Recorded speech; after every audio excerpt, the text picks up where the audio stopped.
Hello, folks. I'm a U.S. Army combat veteran, and today we're going to do something a little different. We're going to talk about the future, specifically the future of the Ukraine war.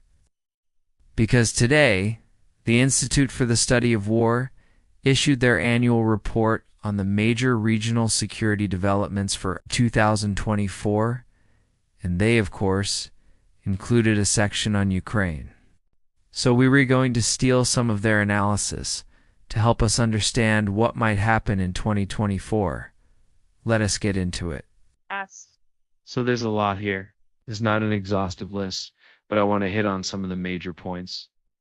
The first one that I thought was interesting was their assessment of Russia's near-term goals.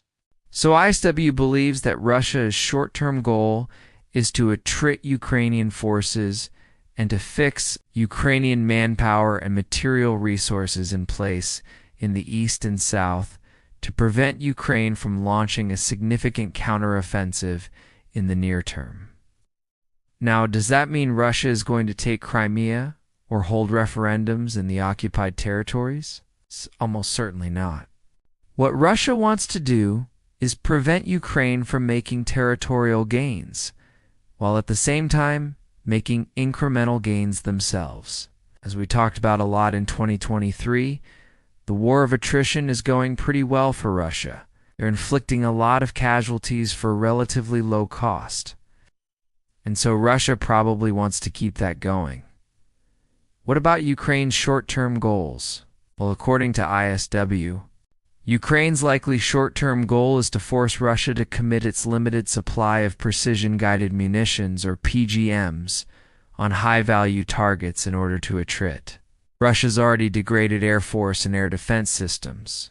Ukraine has been very successful with this strategy, targeting things like Russian logistics hubs, headquarters and airfields deep behind enemy lines. Russia has responded by launching massive PGM barrages against key Ukrainian infrastructure. But Ukraine has largely mitigated those attacks and adapted to them quite well. So what does this all mean for 2024? Well, the big question, of course, is, will Ukraine be able to launch a significant counteroffensive? And the answer here is probably not in the near term. Ukraine does not have the trained and ready forces necessary to conduct large-scale offensive operations. What Ukraine needs, of course, are more weapons, specifically more offensive weapons, like fighter jets and long-range missiles. But Ukraine doesn't have those right now, so a big set-piece battle probably isn't in the cards for 2024.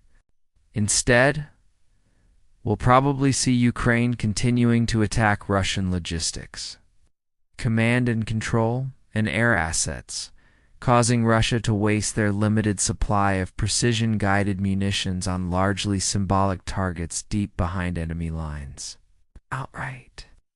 That is a quick breakdown of the future of the war in Ukraine, according to the experts at the Institute for the Study of War. Let me know what you guys think in the comments below. I'll see you next time.